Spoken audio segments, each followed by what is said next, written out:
ನಮಸ್ಕಾರ ಸ್ನೇಹಿತರೆ, ನಮ್ಮ ನಂಬಿಕೆಗೆ ಸ್ವಾಗತ ಸುಸ್ವಾಗತ. ಸ್ನೇಹಿತರೆ, ಮಹಾಭಾರತ ಅನ್ನೋ ಮಹಾಕಾವ್ಯದಲ್ಲಿ ಅತ್ಯಂತ ಪ್ರಮುಖವಾಗಿ ವಿಜೃಂಭಿಸುವುದು ಶ್ರೀಕೃಷ್ಣನ ಪಾತ್ರ.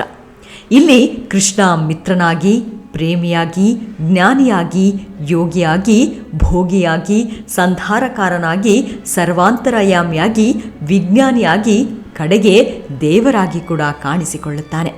ಹಾಗೇನೆ ಸಾಮಾನ್ಯ ಗೋಪಾಲಕ ಹುಡುಗನೊಬ್ಬ ಹಸ್ತಿನಾವತಿಯ ರಾಜಕಾರಣವನ್ನು ನಿಯಂತ್ರಿಸಿದ ಚತುರ ರಾಜತಂತ್ರ ನಿಪುಣನಾಗಿ ಕಾಣಿಸಿಕೊಳ್ಳೋ ಕೃಷ್ಣ ಸಾಧಕರ ಪಾಲಿನ ಸ್ಫೂರ್ತಿಯ ಚಿಲುಮೆ ಕೂಡ. ಶ್ರೀಕೃಷ್ಣನಿಗೆ 16,000 ಪತ್ನಿಯರು ಇದ್ರು ಅಂದಾಕ್ಷಣ ಶ್ರೀಕೃಷ್ಣ ಸ್ತ್ರೀಲೋಲ ಅಂದುಕೊಂಡು ಬಿಟ್ಟರೆ ಅವರ ಮೂರ್ಖತನಕ್ಕೆ ಯಾರು ಜವಾಬ್ದಾರಿ? ಈ ಶ್ರೀಕೃಷ್ಣನಿಗೆ ರುಕ್ಮಿಣಿ, ಸತ್ಯಭಾಮೆ, ಜಾಂಬವತಿ ಸೇರಿದ ಹಾಗೆ ಅಷ್ಟಮಹಿಷಿಯರು ಇದ್ದರು. ಅಂದರೆ 8 ಜನ ಪತ್ನಿಯರು. ಅವರಿಂದ 80 ಮಂದಿ ಮಕ್ಕಳಾದರು. ಆ ಮಕ್ಕಳಾರು ಕುರುಕ್ಷೇತ್ರ ಯುದ್ಧದಲ್ಲಿ ಪಾಲ್ಗೊಳ್ಳಲೇ ಇಲ್ಲ. ಸಾಲದ್ದಕ್ಕೆ ಮಹಾರಥಿ ಎಂಬ ಬಿರುದು ಪಡೆದಿದ್ದ ಕೃಷ್ಣನ ಮಗ ಅರ್ಜುನನು ಕೂಡ ಕುರುಕ್ಷೇತ್ರ ಯುದ್ಧಕ್ಕೆ ಕಾಲಿಡಲಿಲ್ಲ. ಇದಕ್ಕೆ ನಾನಾ ಗ್ರಂಥಗಳು, ಪೌರಾಣಿಕ ಕಥೆಗಳು, ವಿಧ ವಿಧವಾದ ಕಥೆಗಳನ್ನು ಹೆಣೆದಿವೆ ಬಿಟ್ಟರೆ ಸತ್ಯಾಂಶ ಇಂದಿಗೂ ಗೊಂದಲವೇ. ಅಂತಹ ಕಥಾಹಂದರದಲ್ಲಿ ಒಂದು ಪ್ರಸಂಗವನ್ನು ಇವತ್ತಿನ ಎಪಿಸೋಡ್ನಲ್ಲಿ ತಿಳಿದುಕೊಳ್ತಾ ಹೋಗೋಣ. ಅದಕ್ಕೂ ಮುನ್ನ ನಮ್ಮ ನಂಬಿಕೆಗೆ ನಿಮ್ಮ ಬೆಂಬಲವಿರಲಿ. ಸ್ನೇಹಿತರೆ, ಕೃಷ್ಣ ಯದುವಂಶಕ್ಕೆ ಸೇರಿದವನು. ಈ ಯದುವಂಶ ಯಾವುದು ಅಂತ ನಿಮಗೆ ಗೊತ್ತಾಗಬೇಕು ಅಂದರೆ ಯಯಾತಿಯ ಬಗ್ಗೆ ತಿಳ್ಕೋಬೇಕು. ಈ ಯಯಾತಿ ಹಾಗೂ ದೇವಯಾನಿಯ ಮಕ್ಕಳೇ ಯದು ಹಾಗೂ ತುರುವಸು. ಯಯಾತಿ ತನ್ನ ವೃದ್ಧಾಪ್ಯವನ್ನು ತಗೊಂಡು ತನಗೆ ಯೌವನ ಕೊಟ್ಟ ಶರ್ಮಿಷ್ಠೆಯ ಮಗ ತುರುವನ್ನ ತನ್ನ ಉತ್ತರಾಧಿಕಾರಿ ಅಂತ ಘೋಷಿಸಿಬಿಡ್ತಾನೆ. ಹೀಗಾಗಿ ಯದು ಹಾಗೂ ಇನ್ನಿತರೆ ಮಕ್ಕಳು ಯಯಾತಿಯ ವಾರಸುದಾರಿಕೆಯಿಂದ ವಂಚಿತರಾಗ್ತಾರೆ. ಇಲ್ಲಿ ವಾರಸುದಾರಿಕೆ ಅಂದರೆ ಕೇವಲ ಸಿಂಹಾಸನ, ಅಧಿಕಾರ, ಆಸ್ತಿ ಅಷ್ಟೇ ಅಲ್ಲ, ವಂಶದ ಹೆಸರು ಕೂಡ ವಾರಸುದಾರಿಕೆ. ಹೀಗೆ ಚಂದ್ರವಂಶದಿಂದ ಬೇರೆಯಾದ ಯದು ಮುಂದೆ ತಮ್ಮದೇ ವಂಶವನ್ನು ಸ್ಥಾಪಿಸಿದ. ಅದೇ ಯದುವಂಶ ಅಥವಾ ಯಾದವ ವಂಶ. ಈ ಯದುವಂಶದಲ್ಲಿ ಯದುವಿನ ನಂತರ 53ನೇವನು ಶ್ರೀಕೃಷ್ಣ. ಈ ಶ್ರೀಕೃಷ್ಣನಿಗೆ 80 ಮಕ್ಕಳು. ಆ ಪೈಕಿ ಅತ್ಯಂತ ಬಲಿಷ್ಠ ಹಾಗೂ ರುಕ್ಮಿಣಿಯ ಹಿರಿಯ ಮಗ ಪ್ರದ್ಯುಮ್ನ. ನಿಮಗೆ ಮನ್ಮಥ ಗೊತ್ತು ಅಲ್ವಾ? ಅವನೇ ಕಾಮದೇವ. ಅವನು ತನ್ನ ಪೂರ್ವಜನ್ಮದಲ್ಲಿ ಪ್ರದ್ಯುಮ್ನಾಗಿ ಹುಟ್ಟಿದ್ದ ಅಂತ ಹೇಳ್ತಾರೆ. ತಪಸ್ಸಿಗೆ ಕೂತ ಶಿವನ ತಪೋಭಂಗಕ್ಕೆ ಯತ್ನಿಸಿ ಮಹಾದೇವನ 3ನೇ ಕಣ್ಣಿನ ಜ್ವಾಲೆಗೆ ಬಲಿಯಾದ ಕಾಮದೇವನ ಕತೆ ನಿಜಕ್ಕೂ ರೋಚಕವೇ.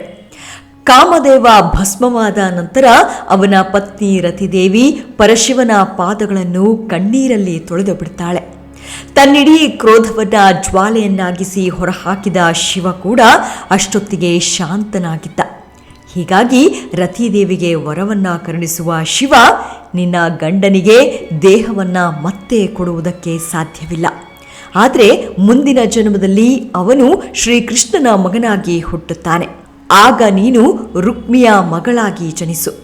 ನೀವಿಬ್ಬರೂ ಅಲ್ಲಿ ಮತ್ತೆ ಒಂದಾಗಿ ಎಂದು ವರ ಕೊಟ್ಟನಂತೆ.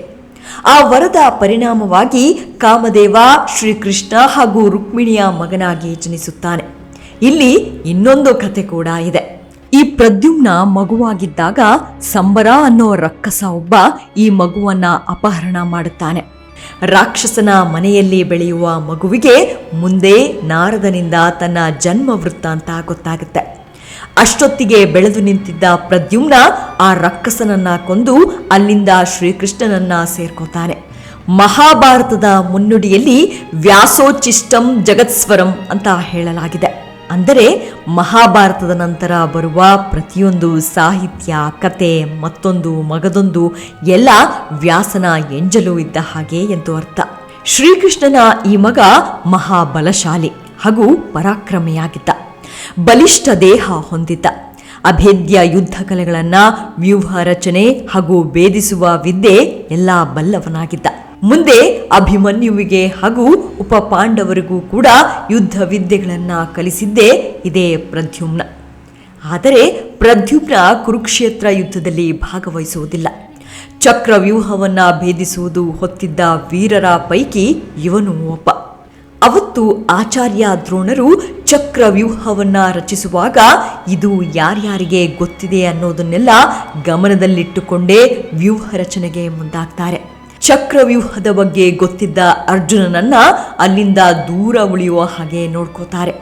ಕೃಷ್ಣನಿಗೆ ಗೊತ್ತಿತ್ತು, ಆದರೆ ಅವನು ಅರ್ಜುನನ ಸಾರಥಿಯಾಗಿದ್ದ ಹಾಗೂ ತಾನು ಯುದ್ಧ ಮಾಡುವುದಿಲ್ಲ ಅಂತ ಹೇಳಿದ್ದ. ಹೀಗಾಗಿ ಕೃಷ್ಣನ ಬಗ್ಗೆ ಆಚಾರ್ಯ ದ್ರೋಣರಿಗೆ ಭಯ ಇರಲಿಲ್ಲ. ಇನ್ನು ಪ್ರದ್ಯುಮ್ನ, ಅವನು ಯುದ್ಧದಲ್ಲೇ ಭಾಗವಹಿಸಿರಲಿಲ್ಲ. ಹೀಗಾಗಿ ಚಕ್ರವ್ಯೂಹವನ್ನು ರಚಿಸಿದರೂ ಆಚಾರ್ಯರು ದ್ರೋಣರು ಅಂತ ಹೇಳಲಾಗುತ್ತದೆ.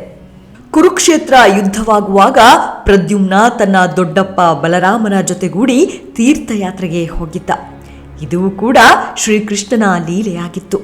ಅಲ್ಲಿ ಬಲರಾಮ ಯುದ್ಧದಲ್ಲಿ ಭಾಗವಹಿಸಿದರೆ ಖಂಡಿತ ಅವನು ತನ್ನ ಶಿಷ್ಯ ದುರ್ಯೋಧನನಿಗಾಗಿ ಅವರವರ ಯುದ್ಧ ಸೇರಬೇಕಾಗಿತ್ತು ಎಂಬುದು ಕೃಷ್ಣನಿಗೆ ಗೊತ್ತಿತ್ತು.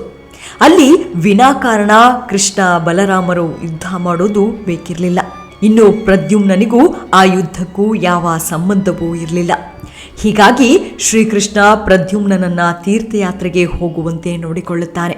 ಮುಂದೆ ಯುದ್ಧದ ನಂತರ ಪಾಂಡವರು ಮಾಡುವ ಅಶ್ವಮೇಧ ಯಾಗದ ಕಾಲಕ್ಕೆ ಈ ಪ್ರದ್ಯುಮ್ನ ಯಾಗದಲ್ಲಿ ಭಾಗಿಯಾಗಿದ್ದ.